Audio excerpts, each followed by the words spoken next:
4 PM news network में दोस्तों आपका स्वागत है। मैं हूं आपके साथ राशिद जहीर। FIR पर FIR। मुझे तो डायलॉग सनी देओल की फिल्म का याद आया, तारीख पे तारीख, तारीख पे तारीख। उमर अब्दुल्ला को कब्रिस्तान जाने से रोकोगे, बिहार में पत्रकार पे मुकदमा करोगे, और अब बरेली के अंदर एक आदमी अगर शिक्षा का अलख जगा रहा था और उसकी कविता के अंदर ये बात आ गई कि साहब आप कामड़ लेने मत जाना, पढ़ लेना। कामड़ियों के फिलहाल हाल भी आपने देखे हैं। जो ये धार्मिक कर्म कांड है, इसके अंदर जो भक्ति थी वो कितनी बाकी बची है, ये तो खैर आप अंदाजा कीजिए।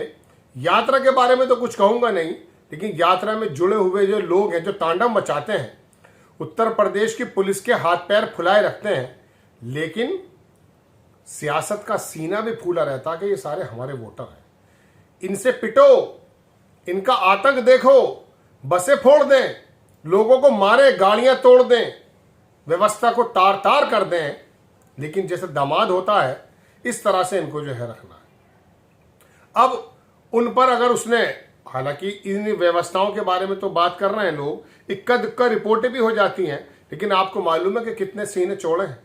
कल एक उत्तर प्रदेश में पत्रकार था, चाटुकार, वो बैठा हुआ, भोले भोले अगर तुम्हारी कहीं खंडित हो जाए कांवड़ तो तुम क्या करोगे भोले, ये सवाल कर रहा था।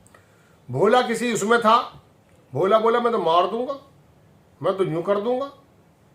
देखो भोले जानते हैं, यह पत्रकार बोल रहा है, भोले जानते हैं कि उनको कैसे अपनी रक्षा करनी है, भोले सक्षम है। अगले भोले से पूछा, वो अच्छा भोला था, उसने कहा मैं पुलिस की बात करूंगा, पुलिस को बुलाऊंगा, व्यवस्था को सही रखूंगा। ज्यादातर लोग तो ऐसे होते हैं ना। बोला देखिए कितनी खूबसूरत बात कही है। मतलब वो चाटुकार पत्रकार जाहिल, उसको ये तमीज नहीं आई कि अभी हिंसा को प्रवोक करने वाले भोले को कांग्रेचुलेट कर रहा था, और दोबारा जो किसी ने पूछा तो उसने कह दिया कि देखो कितनी खूबसूरत बात कही है, प्रशासन से बात करी जाएगी और उसके बाद उसको कंट्रोल किया जाएगा। ये तो पत्रकार है, और इस समय ऐसे रेंग रहे हैं सड़कों पर। वो तो बेचारे अपना काम कर रहे हैं, पैदल चले आ रहे हैं, अपनी भक्ति दिखा रहे हैं, लेकिन ये बैठे हुए ये देख रहे कोई चीज मिल जाए। ऐसा नहीं है कि हमदर्द हैं। किसी भोले का अगर कोई थोड़ा सा आचरण गलत मिल जाता तो उसको छापने के लिए ये उसमें भी आतुर है, इसमें कोई दो राय नहीं है।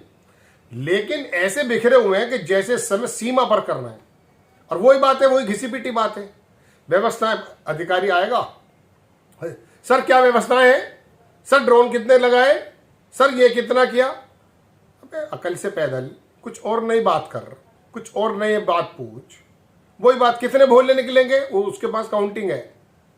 सर ये बैरिकेडिंग क्यों लगा दी, सर कितना जो है आवाज होने चाहिए।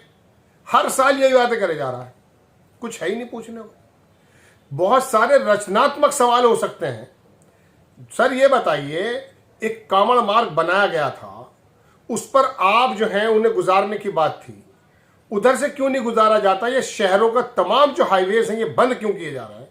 ज्यादातर खुल सकते हैं, अगर आपने कोशिश भी की है तो वो विफल क्यों हो गई। आप इनके ऊपर कुछ सख्ती का काम करेंगे, चूंकि मस्जिदों के बाहर तो आप ऐसी सख्ती करते हैं। बताइए, करेंगे आप सख्ती? आप वीडियो बनाकर मुकदमे कितने करेंगे, बाद में कितनी पकड़ धकड़ करेंगे, लेकिन पूछेगा नहीं ना, क्योंकि वो अधिकारी भी चाटुकार है सरकार का, और तू खुद बाबा चाटुकार है, तेरा तो कोई ईमान ही नहीं है। खैर मैं अपनी बात पर आता हूं। इन लोगों का जिक्र करके तो समय की बर्बादी होती है, मुझे तो हंसी आती है।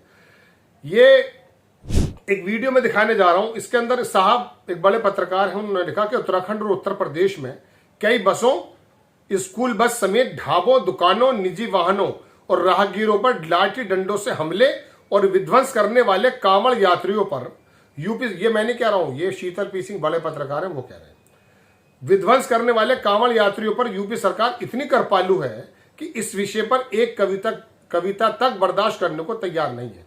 तुम कांवड़ लेकर मत जाना, तुम ज्ञान के दीप जलाना, मानवता की सेवा करके तुम सच्चे मानव बन जाना। ये कविता पढ़ना तो मानो यूपी में शिक्षक के लिए गुनाह हो गया, अब शिक्षक पर FIR हो गई। ये तो हद है। छोटी सी ये वीडियो भी देख लें, वो पढ़ रहा है कविता।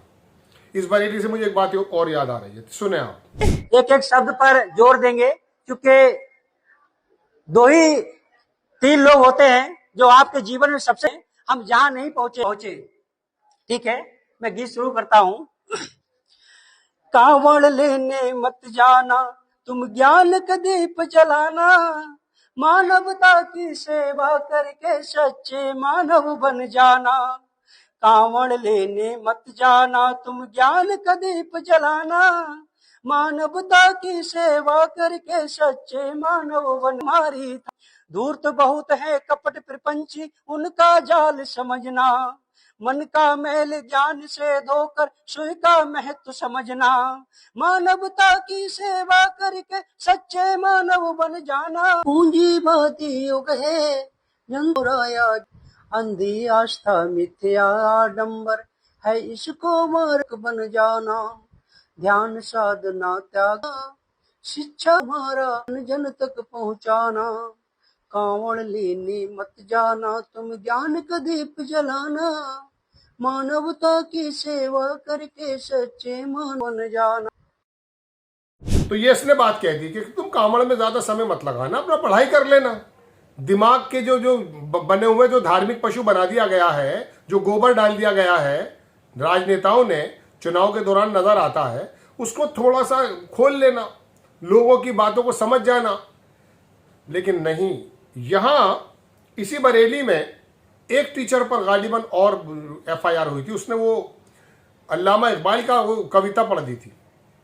अगर अल्लामा इकबाल की कविता के पढ़ने से इतनी दिक्कत थी तो सारे जहां से अच्छा गुलसिता हमारा, हम बुलबुले हैं इसका, सारे जहां से अच्छा हिंदुस्तान हमारा, हम बुलबुले हैं इसकी, ये गुलसिता हमारा, क्यों राष्ट्रीय तराना बनाए बैठे हो, क्यों उसको हटा देते। लब पे आती है ये इसको पढ़ने में दिक्कत हो गई।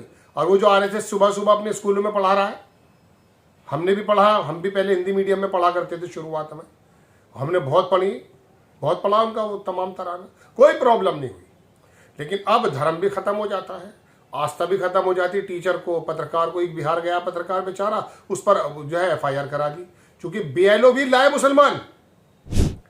और अब उमर अब्दुल्ला को कब्रिस्तान में घुसने नहीं दिया जा रहा है, जो 1931 में शहीदों ने, वो राजा हरि सिंह जो था, जो अंग्रेजों का पिट्ठू हुआ करता था, उसके मद्देनजर जो 21-22 लोगों ने शहादत दे दी थी, नहीं घुसने नहीं देंगे। फिर कहेंगे जगदीप धनखड़ कि लोकतंत्र सबसे ऊंचा है, चुनी हुई सरकार सबसे ऊंची है, न्यायालय से ऊपर है। आप लोगों के मौलिक अधिकारों का हनन करते रहिए, एफआईआर कराते रहिए, परेशान करते रहिए और धार्मिक उन्माद फैला करके उनको बढ़ाते रहिए। और इसमें खाली आरएसएस बीजेपी शामिल नहीं है जो इन पर आरोप है, सही या गलत आप जाने, इसके अंदर सारे राजनीतिक दल शामिल हैं। कोई जातियों में बांटता है, कोई धर्म में बांटता है। हैदराबाद वाले वकील का भी भैया ऐसी बातें कर रहा था पिछले दिनों, मुझे मजबूरन उसका नाम यूं लेना पड़ता कि बैलेंस दिखाना पड़ जाए, वरना कहेंगे राशिद ज़हीर है, ये जहर घोल रहा है, ये है, ये बीजेपी के खिलाफ बोल रहा है। भैया मैं तो वो बात बता रहा हूँ, उसकी कविता पढ़ दी थी, कोई बड़ी बात नहीं। हमारे यहाँ भी ऐसा ही है कि अगर मिसाल के तौर पे माँ बाप जो हैं ज़रूरतमंद हैं, अपाइज हैं, मुस्लिमों की बात कर रहा हूँ, और तू हज पे जा रहा है तो रुक जा, अपने माँ बाप की खिदमत कर ले, मत जा वहाँ। कोई हज इंपॉर्टेंट नहीं है उस समय जब तेरे माँ बाप अपाइज हैं, उनकी खिदमत की ज़रूरत है। तो ये तो हमारे यहाँ भी बोल सकता कोई मौलवी, उस पर क्या रिपोर्ट करा देगा कोई मुसलमान।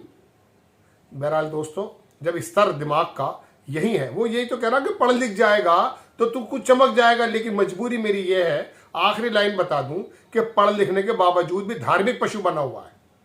डॉक्टर, इंजीनियर, प्रोफेसर, ये सारे के सारे धार्मिक पशु बने हुए हैं।